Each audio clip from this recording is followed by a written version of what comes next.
Karachi northern bypass भरसां गुलशन Syed tent city में अंदरूनी सिंध के मुख़्तलिफ़ ज़िलनि में आयल बोर्ड और बरसात मुतासरन की हुकूमत का भी सार न लधी। SS न्यूज़ के रिपोर्टर नबी बख्श खासकेली मूजिब कंबर, शहदादकोट, दादू, मेहर, नसीराबाद, खैरपुर, नाथन शाह, जूही, भान सईदाबाद, गाजी खावड़, खैरपुर, जाफराबाद और नौशहर फिरोज़ मां लॾ पढ़ाण करे आयल 500 ख़ानदाननि के हज़ारे माण्हुनि की सिंध हुकूमत और DC ओलह का भी सार न लधी। खुलियल आसमान हेठि वेठल सवें मासूम बाड़ा मलेरिया, ख़ारिश और तेज़ बुखार में मुब्तला आहिनि। हिन महिल ताईं सिहत खाते पारां मारोड़नि लाइ मेडिकल की सहूलत भी फराहम न थी सघी आहे।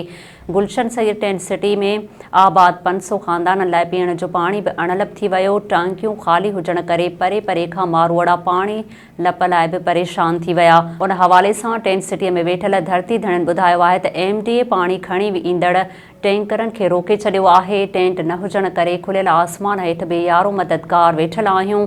बल्दिया नवाबशाह जे कचनि मुलाज़िमनि पघार न मिलण ख़िलाफ़ बल्दिया ऑफिस जो गेट बंदि करे एहतजाज कयो।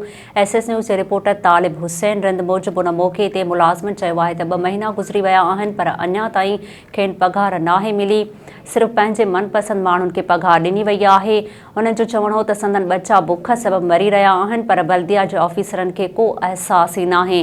अॻे बरसात असांखे तबाह कयो, मथां वरी पघार न ॾिनी वई आहे।